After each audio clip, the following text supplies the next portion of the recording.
Assalamualaikum warahmatullahi wabarakatuh. Di kesempatan kali ini, saya akan menjelaskan materi tentang urban farming. Sebelum itu, saya izin memperkenalkan diri. Nama saya Amanda Putri Desynta dengan NPM 016 dari kelas A024. Urban farming. Apa sih urban farming itu? Jadi, urban farming adalah praktik budidaya, pemrosesan, distribusi bahan pangan di sekitar kota. Urban farming juga bisa melibatkan peternakan, budidaya perairan, warna tani, dan hortikultura. Jadi secara sederhananya, urban farming adalah pertanian di perkotaan. Dalam urban farming ada sistem budidaya, seperti contohnya yaitu verticulture. Verticulture ini teknik budidaya dengan posisi vertikal. Jadi verticulture merupakan salah satu strategi untuk mensiasati lahan pertanian.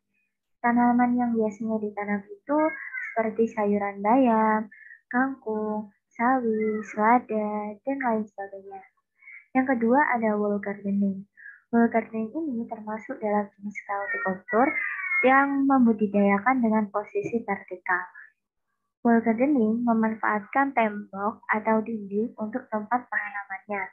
Wall gardening ini sangat populer loh dalam penanaman tanaman hias dan banyak dijumpai di gedung-gedung perkantoran atau pusat perbelanjaan. Yang ketiga ada hidroponik. Hidroponik merupakan teknik memanfaatkan air tanpa menggunakan tanah sebagai media tanamnya. Media tanam hidroponik itu bermacam-macam. Salah satu contohnya yaitu rockwool. Rockwool ini merupakan media tanam anorganik dengan bentuk seperti busa, memiliki serabut-serabut halus dan bobotnya sangat ringan. Selanjutnya ada media tanam kokopit. Kokopit ini media tanam organik yang terbuat dari serbuk sabut kelapa. Selanjutnya ada sekam bakar. Sekam bakar ini umumnya digunakan tidak hanya pada hidroponik.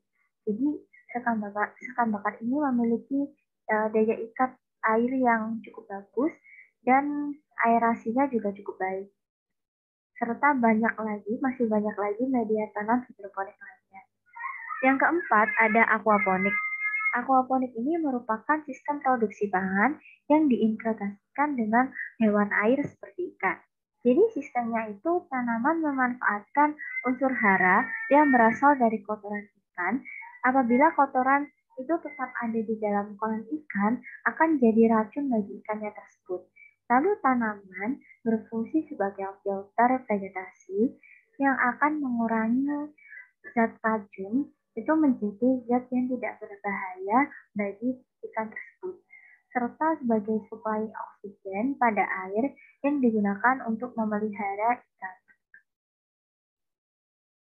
Nah, ini adalah contoh gambar sistem budidaya vertikultur, wall gardening, hidroponik, dan aquaponik. Selanjutnya ada perbedaan urban farming dan pertanian tradisional. Pertanian kota atau urban farming dengan pertanian tradisional pada dasarnya memiliki konsep yang sama dalam hal produksi pangan. Yang membedakan adalah dalam penggunaan lahan, penggunaan pupuk, dan pengelolaan urban farming yang dianggap lebih sederhana. Pertanian urban farming dapat membantu menghemat pengeluaran rumah tangga dengan memanfaatkan lahan sempit di rumah untuk memproduksi sayuran maupun buah yang dapat dikonsumsi atau dapat dijual kembali. Urban farming ini juga dapat memenuhi kebutuhan pangan keluarga secara langsung, tanpa harus pergi ke pasar atau ke supermarket. Urban farming dikatakan dapat memperpendek jarak antara produsen dan konsumen, sehingga bahan pengawet dan proses tambahan itu tidak diperlukan. Dalam hal ini, konsumen itu mendapat jaminan bahwa bahan pangan itu bakal lebih segar. Nah, selanjutnya ada keuntungan dari urban farming.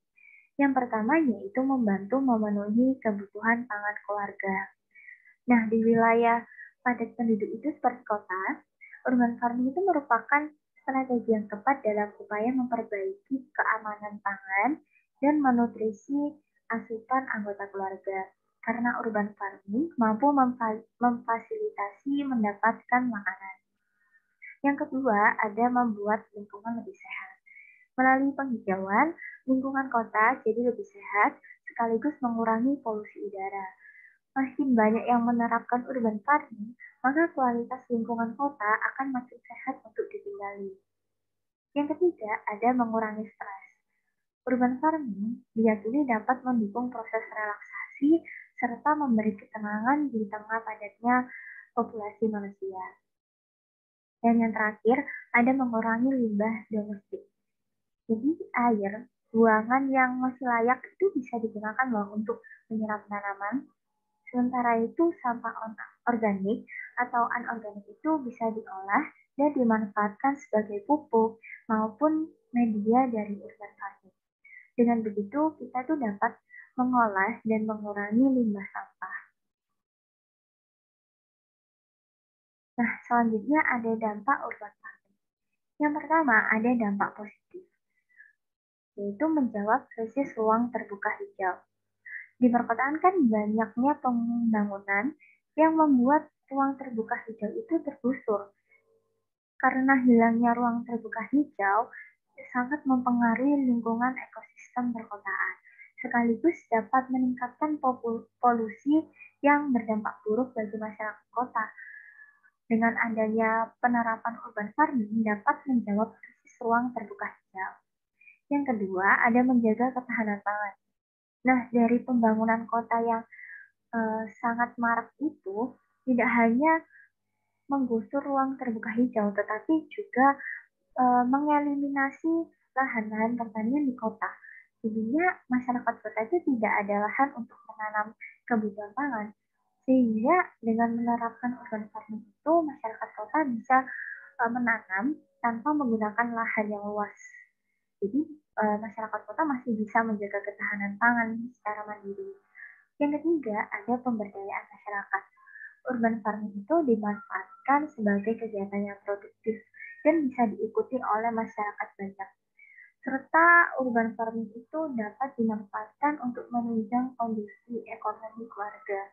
Karena hasil urban farming itu dapat dikonsumsi sendiri ataupun bisa dijual kembali sehingga mendapatkan keuntungan yang besar. Selain dampak positif nih, pasti ada dampak negatif. Dampak negatif dari urban farming itu kesalahan dalam praktik urban farming dapat meningkatkan polusi udara dan suara, pemborosan energi, terutama pada air. Penyebab utama dari kesalahan itu kurangnya keterampilan dan infrastruktur yang tidak memadai. Nah, gimana sih langkah agar urban farming bisa berjalan lancar? Yang pertama yaitu memberikan penyuluhan bagaimana cara melakukan proses pertanian kota. Jadi tidak akan ada kesalahan-kesalahan praktik dalam urban farming. Yang kedua yaitu peningkatan kualitas produk. Yang ketiga, pemahaman urban farming untuk pemenuhan kebutuhan keluarga.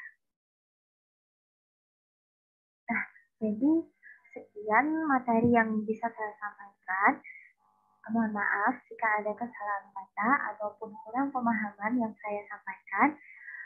Terima kasih. Wassalamualaikum warahmatullahi wabarakatuh.